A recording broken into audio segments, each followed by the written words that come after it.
بسم اللہ الرحمن الرحیم۔ السلام علیکم ورحمۃ اللہ وبرکاتہ۔ معزز ناظرین، پروگرام ایڈیٹو کی ایک نئی قسط کے ساتھ اسماء عبدال حاضر ہے۔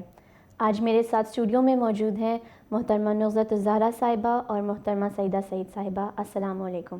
وعلیکم السلام۔ آج کے پروگرام میں ہم دعا کے فلسفہ اور خلفاء کی مقبول دعاؤں کے بارے میں بات کریں گے۔ غیر ممکن کو یہ ممکن میں بدل دیتی ہے، اے میرے فلسفیوں زور دعا دیکھو تو۔ حضرت شیخ یعقوب عرفانی صاحب سیرت مسیح موعود علیہ السلام میں فرماتے ہیں، خدا تعالیٰ نے مجھے کئی بار الہاماً بتایا ہے کہ جماعت کی جو بھی ترقی ہوگی دعاؤں سے ہوگی، تو یقیناً جماعت کی ترقی دعاؤں ہی سے ممکن ہونی ہے، اور خلافت احمدیہ کا قیام بھی حضرت مسیح موعود علیہ السلام کی متضرع دعاؤں کا نتیجہ ہے۔ اپنا پروگرام شروع کرتے ہیں۔ محترمہ نغزت الزہرا صاحبہ، میں آپ سے پوچھنا چاہوں گی کہ آپ ہمیں دعا اور قبولیت دعا کے بارے میں کچھ بتائیں۔ جی شکریہ اسماء صاحبہ۔ دیکھیں، دعا عربی زبان کا لفظ ہے جس کے لغوی معنی تو التجا اور پکار کے آتے ہیں، لیکن اگر ہم مذہبی مفہوم میں دیکھیں تو اس سے مراد اللہ سے عموماً دوران عبادت کوئی فریاد کرنے یا کچھ طلب کرنے کے ہوتے ہیں۔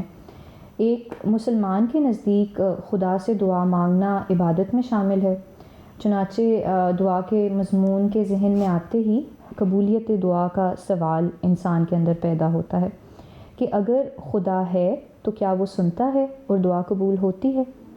تو قبولیت دعا کا مضمون خدا تعالیٰ نے بہت ہی مفصل طریق پر بیان کیا ہے۔ یہاں اسماء صاحبہ یہ بات بہت غور طلب ہے کہ قبولیت دعا تعلق باللہ کی ایک کڑی ہے، چنانچہ قرآن مجید میں سورہ البقرہ میں خدا تعالیٰ فرماتا ہے، اور جب میرے بندے تجھ سے میرے متعلق سوال کریں تو یقیناً میں قریب ہوں، میں دعا کرنے والے کی دعا کا جواب دیتا ہوں جب وہ مجھے پکارتا ہے۔ تو آپ دیکھیں اس آیت مبارکہ میں اللہ تعالیٰ اپنے بندوں کے بارے میں فرما رہا ہے کہ جب وہ دعا کرتے ہیں تو میں ان کی دعا کو سنتا ہوں، یعنی دوسرے الفاظ میں ہم یہ بھی کہہ سکتے ہیں کہ جن لوگوں کی دعائیں قبول ہوتی ہیں وہ خدا تعالیٰ کے بہت ہی پیارے بندے ہوتے ہیں اور خدا سے ان کا ایک سچا تعلق ہوتا ہے۔ خدا تعالیٰ نے خود بھی بعض دعائیں بتائی ہیں کہ بندوں کو اس طریقے سے یا ان الفاظ میں دعا کرنی چاہیے۔ اسی طرح بعض پیغمبروں نے جو دعائیں کی ہیں ان کا بھی قرآن میں ذکر آتا ہے تاکہ عام مسلمان بھی ان موقعوں پر وہی دعائیں مانگیں۔ حدیث میں بھی بعض دعاؤں کا ذکر آتا ہے جو کہ حضرت صلی اللہ علیہ وآلہ وسلم نے بعض موقعوں پر مانگی یا جن کے مانگنے کا آپ نے حکم دیا، اور حضرت صلی اللہ علیہ وآلہ وسلم کی سنت سے ہمیں دعا کے طریق کے متعلق بہت کچھ پتہ چلتا ہے۔ اول تو یہ کہ اسماء حسنہ کا واسطہ دے کر اللہ تعالیٰ سے دعا مانگی جائے، پھر دعا سے پہلے اللہ تعالیٰ کی شایان شان حمد و ثنا جو ہے وہ بیان کی جائے، اور جیسا کہ ہم جانتے ہیں کہ نماز خود بذات خود ایک دعا ہے اور اس میں خدا کی حمد و ثنا کی جاتی ہے۔ پھر حضور صلی اللہ علیہ وآلہ وسلم پر درود بھیجا جائے جس کی بہت فضیلت ہے، کیونکہ اس سے انسان رحمت الہی کو جذب کرتا ہے۔ اور اس زمانے میں تو حضرت مسیح موعود علیہ السلام کا ہم پر یہ اتنا عظیم احسان ہے کہ انہوں نے ہمیں عربی زبان کے ساتھ ساتھ اپنی مادری زبان میں دعا کرنے کی ترغیب بھی دی۔ تو ہم یہ دیکھتے ہیں کہ حضرت مسیح موعود علیہ السلام نے بھی خاص موقعوں پر مختلف دعائیں ہمیں جو ہیں بتائی ہیں۔ بہت شکریہ زہرا صاحبہ، آپ نے ہمیں بہت تفصیل سے بتایا کہ دعا اور قبولیت دعا کیا ہے۔ میں چاہوں گی کہ آپ ہی ہمیں بتائیں کہ حضرت مسیح موعود علیہ السلام نے قبولیت دعا کے بارے میں کیا فرمایا ہے۔ جی، خدا تعالیٰ جو ہے اس کا اپنے پیاروں سے یہ ایک وعدہ ہے کہ وہ انہیں جو ہے قبولیت دعا کا اعجازی رنگ جو ہے وہ عطا فرمائے گا اور ان کی دعاؤں کو شرف قبولیت سے نوازے گا۔ حضرت اقدس مسیح موعود علیہ السلام نے شرح و بسط کے ساتھ اس مضمون کو اپنی تحریرات میں پیش فرمایا ہے کہ دعا محض لفاظی کا نام نہیں بلکہ دعا کا مضمون تقاضا کرتا ہے کہ توکل اللہ، یقین باللہ اور تعلق باللہ جیسے اوصاف کریمہ موجود ہوں۔ اور امام آخر الزمان حضرت اقدس مسیح موعود علیہ الصلاۃ والسلام کیا ہی خوبصورت دعا کے متعلق فرماتے ہیں. آپ فرماتے ہیں کہ یاد رہے کہ خدا کے بندوں کی مقبولیت پہچاننے کے لیے دعا کا قبول ہونا بھی ایک بڑا نشان ہوتا ہے، بلکہ استجابت دعا کی مانند اور کوئی بھی نشان نہیں، کیونکہ استجابت دعا سے ثابت ہوتا ہے کہ ایک بندہ کو جناب الہی میں قدر اور عزت ہے. پھر حضرت اقدس مسیح موعود علیہ الصلاۃ والسلام اپنی مارکۃ الآراء تصنیف برکات دعا میں فرماتے ہیں، دعا کی ماہیت یہ ہے کہ ایک سعید بندہ اور اس کے رب میں ایک تعلق جاذبہ ہے، یعنی پہلے خدا تعالیٰ کی رحمانیت بندے کو اپنی طرف کھینچتی ہے، پھر بندے کی صدق کی کششوں سے خدا تعالیٰ اس سے نزدیک ہو جاتا ہے، اور دعا کی حالت میں وہ تعلق ایک خاص مقام پر پہنچ کر اپنے خواص عجیبہ پیدا کرتا ہے. بہت شکریہ زہرا صاحبہ. ناظرین، ہم جانتے ہیں کہ خلافت کا قیام بھی اللہ تعالیٰ کا خاص فضل اور حضرت مسیح موعود علیہ الصلاۃ والسلام کی متضرع دعاؤں کا نتیجہ ہے. سیدہ صاحبہ، میں آپ سے جاننا چاہوں گی کہ جماعت احمدیہ کے افراد خلیفہ وقت سے دعا کی درخواست کیوں کرتے ہیں؟ جزاک اللہ اسما صاحبہ. جیسا کہ ہم سب جانتے ہیں کہ ہم اپنے خیالات کا اظہار دو طریقوں سے کرتے ہیں، تقریر سے اور تحریر سے، یعنی بول کے اور لکھ کے. اور ایک احمدی اپنی محبت، اخلاص اور وفا کا اظہار خلیفہ وقت سے خطوط کے ذریعہ سے کرتا ہے. خط لکھنا باقاعدہ ایک فن ہے. موجودہ دور میں ویسے تو پیغامات ایک سیکنڈز میں پہنچ جاتے ہیں، لیکن یہ پیغامات جو ہیں کبھی بھی خط کا نیم البدل نہیں ہو سکتے. خاص طور پہ جب بات آتی ہے حضور کی، تو آج بھی ہم اپنے پیارے خلیفہ سے بات چیت کرنے کے لیے کاغذ اور قلم استعمال کرتے ہیں. کتنا پیارا تعلق ہے نا یہ کہ پوری دنیا کے احمدی مسلمان اب بھی ہمارے پیارے خلیفہ کو خط لکھتے ہیں. کبھی ایسا کیوں ہے؟ کبھی آپ نے غور کیا ہے؟ کیونکہ جو ہاتھ سے لکھے ہوئے خطوط ہم بھیجتے ہیں وہ اس رشتے کی اہمیت کی تصدیق کرتے ہیں جو ہمارا خلیفہ وقت کے ساتھ ہے، اور ظاہر کرتے ہیں کہ ہمارے درمیان ایک گہرے تعلق کا عنصر موجود ہے. تو یہ خطوط ایک ایسا ربط پیدا کرتے ہیں کہ مواصلات کی جدید شکلیں بھی اس تک نہیں پہنچ سکتی. اور بطور احمدی عقیدتاً ہم یہی سمجھتے ہیں کہ حضور انور کو دعائیہ خط لکھنا ہی قبولیت دعا کا آغاز ہے. اصل میں بات یہ ہے کہ جو جتنا خدا کو پیارا ہو، خدا تعالیٰ اتنی ہی اعلیٰ قدر مراتب اس کی دعاؤں کو سنتا ہے. تو اس پوری دنیا میں خدا تعالیٰ کا سب سے پیارا وجود حضرت خلیفۃ المسیح الخامس سیدہ اللہ تعالیٰ بن نصر العزیز ہیں، تو صاف ظاہر ہے کہ حضور کی دعائیں سب سے زیادہ خدا تعالیٰ کی بارگاہ میں قبولیت کا درجہ پاتی ہیں. اس بات کو اگر مثال سے سمجھا جائے تو یوں سمجھ لیں کہ ہماری دعا جو ہے وہ ایک سادہ پانی کی طرح ہے، اور خلیفہ وقت کی دعا جو ہے وہ میٹھے شربت کی طرح ہے. اگر ہم اپنے سادے پانی میں تھوڑا میٹھا شربت ملا لیں گے تو ہمارا سادہ پانی بھی میٹھا شربت بن جائے گا. بالکل سیدہ صاحبہ، آپ کی بات سن کے مجھے یاد آ رہا ہے کہ حضرت خلیفۃ المسیح ثالث رحمہ اللہ تعالیٰ کا بھی اسی بارے میں ایک ارشاد ہے. جی بالکل، حضرت خلیفۃ المسیح ثالث رحمہ اللہ تعالیٰ کا ایک ارشاد ہے جو آپ کی قلبی کیفیت کا اظہار بہت ہی پیارے رنگ میں کرتا ہے. آپ فرماتے ہیں، میں آپ میں سے آپ کی طرح کا ہی ایک انسان ہوں، اور آپ میں سے ہر ایک کے لیے اللہ تعالیٰ نے میرے دل میں اتنا پیار پیدا کیا ہے کہ آپ لوگ اس کا اندازہ بھی نہیں کر سکتے. بعض دفعہ سجدہ میں جماعت کے لیے اور جماعت کے افراد کے لیے یوں دعا کرتا ہوں کہ اے خدا، جو مجھے خط لکھنا چاہتے تھے لیکن کسی سستی کی وجہ سے نہیں لکھ سکے، ان کی مرادیں پوری کر دے. اور اے خدا، جنہوں نے مجھے خط نہیں لکھا اور نہ انہیں خیال آیا کہ دعا کے لیے خط لکھیں، اگر انہیں کوئی تکلیف ہے یا ان کی کوئی حاجت اور ضرورت ہے تو ان کی تکلیف کو بھی دور کر دے اور حاجتیں بھی پوری کر دے. تو جناب، اس زمانے میں خلافت احمدیہ کا سایہ ہمیں عطا ہونا ایک ایسی نعمت ہے جس کا ادراک ہر اس احمدی کو ہے جس کا خلافت احمدیہ پر کامل یقین ہے، اور جو خلافت احمدیہ کے ذریعہ خدا تعالیٰ کی تجلی کا مظاہرہ کرتے ہوئے مشاہدہ کرتا ہے. اور اللہ تعالیٰ کا شکر ہے کہ اس نے ہمیں بھی ان خوش نصیب لوگوں میں شامل کیا ہے. بالکل، بہت شکریہ سیدہ صاحبہ. اگر ایک احمدی خلافت کے ساتھ ایک خالص تعلق رکھنا چاہتا ہے تو اس لیے بہت ضروری ہے کہ وہ خلیفہ وقت کے ساتھ ایک تعلق بنا کر رکھے، اور خلیفہ وقت کو خط لکھنا اسی لیے ہمارے لیے، ہم سب کے لیے بہت ہی زیادہ ضروری ہے۔ ہمارا اسی سے پتہ چلتا ہے کہ خلیفہ وقت کے ساتھ، خلافت کے نظام کے ساتھ ہم کتنی محبت کرتے ہیں۔ زارا صاحبہ، میں جاننا چاہوں گی کہ خلفاء کو کس قسم کے دعائیہ خطوط لکھے جاتے ہیں؟ جی اسما صاحبہ، بات یہ ہے کہ پرانے زمانوں میں ہم جب ہسٹری میں جا کے دیکھتے ہیں تو خط جو ہیں وہ میلوں دور بیٹھے لوگوں کے درمیان رابطے کی سب سے مقبول اور مؤثر شکل تھی، اور اسے جو ہے آدھی ملاقات بھی کہا جاتا تھا۔ اور ہم احمدیوں کے لیے بھی حضور انور اید اللہ تعالیٰ بن نصر العزیز کے نام ہاتھ سے لکھا ہوا خط بھیجنا پیارے حضور کے ساتھ ذاتی میل جول کا ایک بہترین ذریعہ ہے۔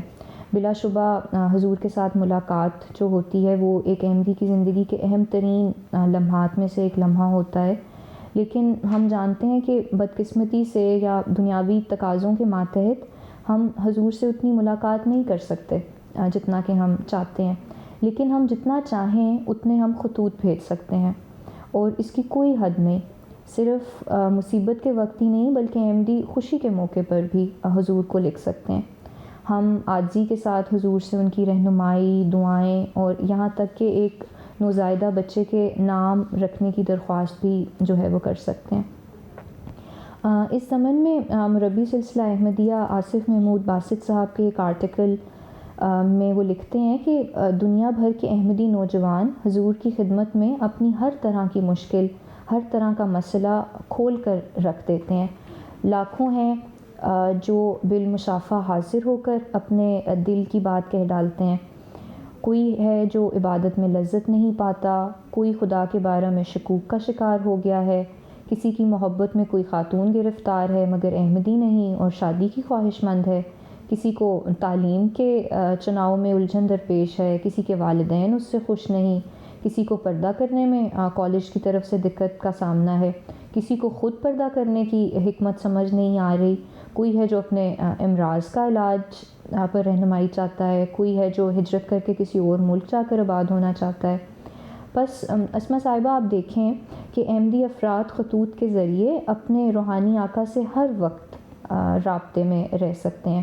بس کیا مشرق اور کیا مغرب، دنیا کے کونے کونے سے آنے والے لوگ حضور سے رہنمائی کی درخواست کرتے ہیں، اور حضور بھی اپنی پیاری جماعت کے افراد کو مشورہ اور ہدایت سے نوازتے رہتے ہیں۔ اور اس طرح اس کا ایک اور بہت فائدہ ہے کہ دنیا بھر کے مسائل جو ہیں وہ حضور انور اید اللہ تعالیٰ بن نصر العزیز کے سامنے آتے رہتے ہیں، اور یہ ذہن میں آتے ہی اس زمن میں ہمارے سید و مولا حضرت اقدس محمد مصطفیٰ صلی اللہ علیہ وآلہ وسلم کی ایک حدیث کیا ہی خوبصورتی سے اس تعلق کی عکاسی کرتی ہے۔ آپ فرماتے ہیں، تمہارے بہترین آئمہ وہ ہیں جن سے تم محبت کرتے ہو اور وہ تم سے محبت کرتے ہیں، تم ان کے لیے دعا کرتے ہو، وہ تمہارے لیے دعا کرتے ہیں۔ تو اسما صاحبہ، آپ دیکھیں کہ خلفائے احمدیت کس طرح بین ہی حضور صلی اللہ علیہ وآلہ وسلم کے اس فرمان کی عملی تصویر ہیں کہ خلیفہ وقت جماعت کے لیے دعائیں کرتے ہیں، اور تمام احمدی بھی اپنی محبت کا اظہار خلیفہ وقت سے دعاؤں کی صورت میں کرتے ہیں۔ بہت شکریہ زارا صاحبہ۔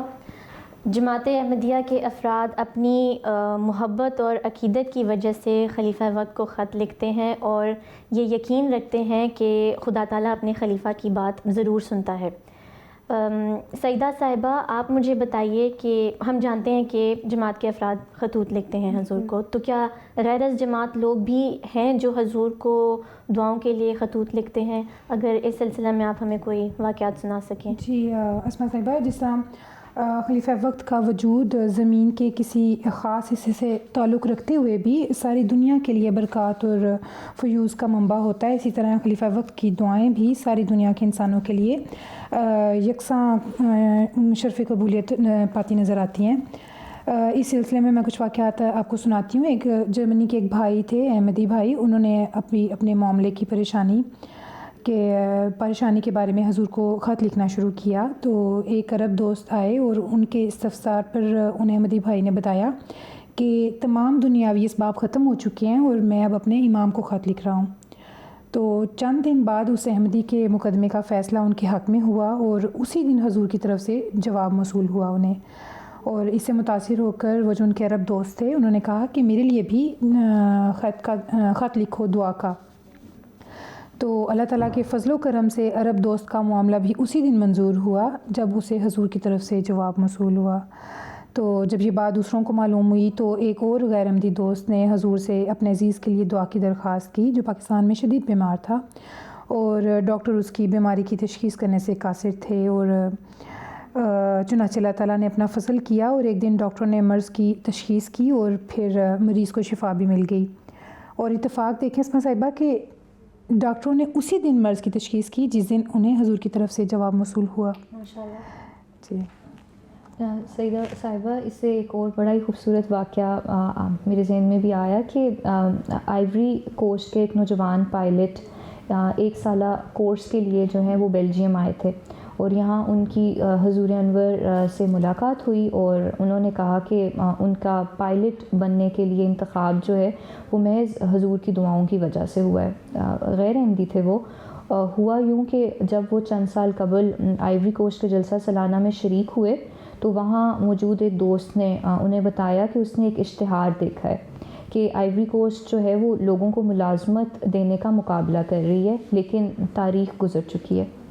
تو باوجود اس تاریخ کے گزرنے کے انہوں نے حضور کو خط لکھا اور دعا کی، درخواست کی، اور ساتھ ہی اپنی درخواست بھی جو ہے وہ محکمے میں جمع کروا دی۔ تو کچھ دنوں بعد ہی انہیں جواب ملا کہ اگرچہ انہوں نے کاغذات جو ہیں وہ تاخیر سے جمع کرائے ہیں، لیکن وہ اس مقابلے میں شرکت کی اجازت ان کو دیتے ہیں کہ وہ شامل ہو جائیں۔ اس کے بعد انہوں نے اس مقابلے کے لیے تحریری امتحان دیا، اور 1000 امیدواروں میں سے صرف 15 لوگوں کا انتخاب ہوا جن میں وہ بھی شامل تھے، اور وہ بڑی خوشی سے بعد میں بتاتے تھے کہ یہ سب حضور کی دعاؤں سے ہوا ہے۔ تو بے شک جس طرح سیدہ صاحبہ بتا رہی ہیں کہ یہ بہت ہی غیر از جماعت لوگوں کی بھی دعائیں بہت پوری ہوتی ہیں۔ بالکل۔ مایوٹے جزیرے کے ایک مشنری کا بیان ہے کہ 2019 میں حضور کے جرمنی کے دورے کے دوران ایک غیر از جماعت بھائی یوسف صاحب نے حضور سے فرمایا کہ جب ان کے ہاں بچہ ہوا تو ڈاکٹروں نے کہا کہ بچہ معذور ہے اور بیٹھنے اور کھڑے ہونے کے قابل نہیں ہے۔ چنانچہ اس نے حضور کو خط لکھ کر دعا کی درخواست کی، اور اس کے بعد اللہ تعالیٰ کے فضل سے بچہ معجزانہ طور پر بڑا ہوا اور وہی بچہ بیٹھ کر کھڑا بھی ہو سکتا ہے۔ تو اسی ملاقات کے دوران حضور نے بچے کے سر پر ہاتھ رکھا اور فرمایا کہ اللہ اپنا فضل کرے گا۔ یوسف صاحب فرماتے ہیں کہ اس کے بعد اللہ تعالیٰ نے مزید معجزات دکھائے اور بچے کی آنکھیں بھی بہتر ہو گئیں اور اس کا اسٹرابزم بھی ٹھیک ہو گیا۔ کوسو سے تعلق رکھنے والے کشٹرم الہدرا صاحب کا کہنا ہے کہ ان کا بیٹا جس کی عمر 4 سال ہے چلنے پھرنے سے قاصر تھا۔ وہ بتاتے ہیں کہ انہوں نے درخواست دعا کی حضور سے، اور خط لکھنے کے 2 دن بعد ہی ان کا بیٹا جو ہے اپنے پیروں پر چلنے لگا۔ بہت شکریہ سیدہ صاحبہ، آپ کا بھی زارا صاحبہ، آپ دونوں نے ہمیں بہت ہی دلچسپ واقعات سنائے۔ آپ نے بچوں کے بارے میں بات کی تو مجھے خیال آ رہا تھا کہ یقیناً بچوں کا نہ ہونا بھی تو ایک بہت بڑا دکھ ہے، اور اس سلسلے میں بھی تو لوگ خطوط لکھتے ہوں گے حضور کو۔ تو زارا صاحبہ اگر آپ اس کے بارے میں ہمیں کوئی واقعات سنا سکیں۔ جی اسما صاحبہ، جس طرح ابھی آپ نے ذکر کیا ہے بالکل ویسے ہی اولاد کا نہ ہونا بہت ہی تکلیف دہ امر ہے، اور یقیناً وہ احباب جماعت جو اس تکلیف میں ہیں خلیفہ وقت کو دعا کی درخواست کرتے ہیں، اور ان کی قبولیت دعا کے اعجازی نشانات جو ہیں وہ ہر دور خلافت میں نمایاں شان کے ساتھ پورے ہوتے دیکھتے ہیں۔ جماعت کی تاریخ جو ہے وہ ان واقعات سے بھری پڑی ہے، تو یہ ممکن تو نہیں کہ ان تمام واقعات کا احاطہ کیا جا سکے، بلکہ یہ کہنا درست ہوگا کہ اکثر واقعات تو ریکارڈ میں بھی نہیں آتے۔ کچھ واقعات میں آپ کے سامنے رکھتی ہوں۔ مصر کے ایک مخلص احمدی محترم عبدالحمید خورشید افندی صاحب حضرت مسلم موعود رضی اللہ تعالیٰ عنہ کے دور خلافت میں قادیان آئے، اور حضرت مسلم موعود رضی اللہ تعالیٰ عنہ کی خدمت میں حاضر ہو کر عرض کیا کہ میں 10-12 سال سے شادی شدہ ہوں، لیکن اولاد کی نعمت سے محروم ہوں۔ حضور نے دعا کی اور فرمایا، میں نے آپ کے لیے دعا کی ہے، اللہ تعالیٰ آپ کو فرزند عطا کرے گا۔ کچھ عرصے بعد انہوں نے قادیان میں مزید قیام کیا اور پھر افندی صاحب جو ہیں وہ مصر واپس چلے گئے. تو آپ اللہ کی کرنی دیکھیں کہ چند سالوں بعد ہی متواتر اللہ تعالیٰ نے ان کو 3 فرزند اور 1 بیٹی سے نوازا. ماشاء اللہ. ذرا سا بھی اسی سلسلے میں ایک اور واقعہ بھی ہے نا کہ میاں محمد اسلم صاحب ہیں وہ پتو کی وہ لکھتے ہیں کہ 1963 میں انہوں نے احمدیت قبول کی اور پھر ان کی شادی ہوئی اور 12 سال تک ان کے ہاں کوئی اولاد نہ ہوئی. تمام رشتہ دار غیر احمدی تھے اور مخالفت کرتے تھے اور گاؤں والے بھی یہی کہتے تھے کہ یہ احمدی ہو گیا اس لیے یہ بے اولاد رہے گا. موصوف نے اس تمام عرصہ میں ہر قسم کا علاج کروایا لیکن اولاد نہ ہوئی. اسی اسنا میں انہوں نے حضرت خلیفۃ المسیح الثالث رحمہ اللہ تعالیٰ کی خدمت میں تمام حالات لکھ کر درخواست دعا کی کہ خدا تعالیٰ اولاد سے نوازے. حضور نے خط کے جواب میں فرمایا کہ اللہ تعالیٰ آپ کو کبھی ضائع نہیں کرے گا اور ضرور نرینہ اولاد سے نوازے گا. تو حضور کی اس دعا کی برکت سے ان کے ہاں 4 لڑکے ہوئے اور تمام لوگ حیران تھے کہ یہ اولاد کس طرح ہو گئی، جبکہ ڈاکٹر نے کہا تھا کہ اولاد ہونے کا تو سوال ہی پیدا نہیں ہوتا. تو وہ اس کے جواب میں ہمیشہ اپنے غیر احمدی رشتہ داروں کو یہ کہتے تھے کہ حضرت مسیح موعود کی صداقت کا یہ زندہ نشان ہے جو اللہ تعالیٰ نے خلیفۃ المسیح الثالث کی دعا کی برکت سے دیا ہے انہیں. ماشاءاللہ. ہاں پھر اسما صاحبہ موجودہ دور خلافت کا ایک بہت ہی خوبصورت واقعہ ہے کہ جلسہ سالانہ جرمنی 2015 میں بلغاریہ کے ایک مخلص نوعمدی دوست جو ہیں وہ اپنی فیملی کے ساتھ جلسے میں شامل ہوئے اور موصوف نے چند سال قبل عیسائیت سے اسلام قبول کیا تھا لیکن ان کی بیوی نے ابھی بیعت نہیں کی تھی اور ان کی اہلیہ کا کہنا تھا کہ میری 3 بیٹیاں ہیں، اگر مجھے بیٹا مل جائے تو میں بھی احمدی ہو جاؤں گی. تو موصوفہ نے حضرت خلیفۃ المسیح الخامس اید اللہ تعالیٰ بنصرہ العزیز کی خدمت میں دعا کے لیے لکھا. تو اگلے سال جب وہ دوبارہ جلسے میں آئیں تو وہ 7 ماہ کی حاملہ تھیں اور ملاقات کے دوران انہوں نے بچے کا نام رکھنے کی درخواست کی تو حضور انور نے صرف لڑکے کا نام جاہد تجویز فرمایا. اب یہ بہت ہی دلچسپ بات ہے کہ جلسے سے واپس جا کر موصوفہ نے مبلغ صاحب سے کہا کہ ڈاکٹرز نے مجھے بتایا ہے کہ میرے ہاں تو لڑکی ہے، اس لیے حضور انور کی خدمت میں دوبارہ درخواست دعا کریں اور پوچھیں کہ اب لڑکی کا نام اس دفعہ جو ہے وہ تجویز فرما دیں. تو اس پر مبلغ صاحب جو ہیں انہوں نے کہا کہ آپ کے ہاں اب بیٹا ہی ہوگا کیونکہ آپ نے کہا تھا کہ اگر بیٹا ہوا تو میں احمدی ہو جاؤں گی اور حضور انور نے بھی صرف آپ کو جو ہے بیٹے کا نام تجویز فرمایا ہے، اس لیے انشاءاللہ تعالیٰ آپ کا بیٹا ہی ہوگا، ڈاکٹرز جو ہیں وہ جو چاہیں کہیں. تو یہ سن کر وہ کہنے لگیں کہ میں تو پہلے ہی احمدی ہو چکی ہوں. چنانچہ جب بچے کی پیدائش ہوئی تو لڑکا تھا اور اللہ تعالیٰ نے ان کو پھر اولاد نرینہ سے نوازا اور وہ جلسے پر بس بچے کو ساتھ لے کے آئیں اور سب کو بتا رہی تھیں کہ یہ محض مجھے خلیفہ وقت کی دعاؤں سے اولاد کی نعمت ملی. بہت شکریہ زارا صاحبہ، سیدہ صاحبہ آپ کا بھی. آپ دونوں نے ہمیں بہت ہی دلچسپ اور ایمان افروز واقعات سنائے. سیدہ صاحبہ میں پوچھنا چاہوں گی آپ سے کہ حضور اید اللہ تعالیٰ بنصرہ العزیز جماعت سے، احباب جماعت سے محبت اور ان کے لیے دعاؤں کے بارے میں کیا فرماتے ہیں؟ ویسے تو آج کہ ہمارے مضمون کے حرف سے خلیفہ وقت کی احباب جماعت سے محبت واضح ہوئی ہے، پھر بھی میں آپ کو بتاتی چلوں کہ جماعت احمدیہ کے افراد ہی وہ خوش قسمت ہیں جن کی فکر خلیفہ وقت کو ہر وقت رہتی ہے. اس محبت کا یہ عالم ہے کہ حضور ایدہ اللہ تعالیٰ بنصرہ العزیز اپنے ایک خطبہ میں فرماتے ہیں کہ دنیا کا کوئی ملک نہیں جہاں رات سونے سے پہلے چشم تصور میں نہ پہنچتا ہوں اور ان کے لیے سوتے وقت بھی اور جاگتے وقت بھی دعا نہ کی ہو. خلیفہ وقت کا تو دنیا میں پھیلے ہوئے ہر قوم اور ہر نسل کے احمدی سے ذاتی تعلق ہے. ان کے ذاتی خطوط آتے ہیں جن میں ان کے ذاتی معاملات کا ذکر ہوتا ہے اور روزانہ کے خطوط کو ہی اگر دیکھیں تو دنیا والوں کے لیے ایک یہ ناقابل یقین بات ہے. یہ خلافت ہی ہے جو دنیا میں بسنے والے ہر احمدی کی تکلیف پر توجہ دیتی ہے اور ان کے لیے خلیفہ وقت جو ہے وہ دعا کرتا ہے. جزاک اللہ سیدہ صاحبہ، جزاک اللہ زارا صاحبہ. محترم ناظرین، خلافت احمدیہ کے ساتھ قبولیت دعا کا مضمون ہمیشہ نمایاں شان سے وابستہ رہا ہے، اور یہ ایک بہت ہی گہرا اور دوہرا رشتہ ہے۔ ہم دیکھتے ہیں کہ ایک طرف خلیفہ وقت جماعت کے لیے دعا کر رہا ہے، اور وہیں دوسری طرف جماعت کے لوگ خلافت سے وابستہ رہنے کے لیے دعائیں کرتے ہیں خلیفہ وقت سے۔ میں آج کا پروگرام حضرت خلیفۃ المسیح الخامس اید اللہ تعالیٰ بنصر العزیز کے ایک ارشاد پر ختم کرنا چاہوں گی۔ آپ فرماتے ہیں، یاد رکھیں کہ وہ سچے دعاؤں والا خدا ہے، وہ آج بھی ہمیں اپنے پیارے مسیح کی اس پیاری جماعت پر ہاتھ رکھے ہوئے ہے۔ وہ ہمیں کبھی نہیں چھوڑے گا، کبھی نہیں چھوڑے گا اور کبھی نہیں چھوڑے گا انشاءاللہ تعالیٰ۔ جلد ہی ایڈیٹو کی ایک نئی قسط کے ساتھ حاضر ہوں گے انشاءاللہ تعالیٰ۔ السلام علیکم ورحمۃ اللہ وبرکاتہ۔